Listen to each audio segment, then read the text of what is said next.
To update the driver, you can open this link in a browser. The link is provided in the video description. It will take you to NVIDIA website.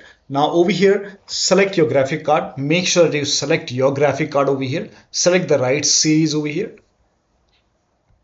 And then select your right graphic card. Whichever graphic card, you can check your graphic card in Device Manager. And then display adapter. Here you can see your graphic card. So for me it's 3050. Select your graphic card and then select right operating system. So if you have Windows 10, select Windows 10. If you have Windows 11, select Windows 11. Click on Find.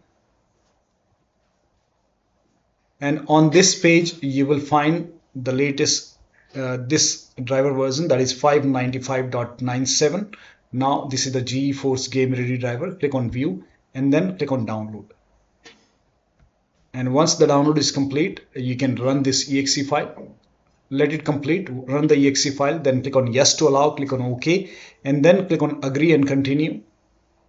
Select Custom option, and I'm showing you the clean installation. So if you want Express, you can select Express. For clean installation, select Custom, and then put a check on the box which says Perform a clean installation, and then click on Next, and let the installation complete. This process will take some time. Once this is done, you can restart your computer. So this is how you can install the update. So that'll be all. Thank you so much for your time, and please like this video and subscribe to my channel.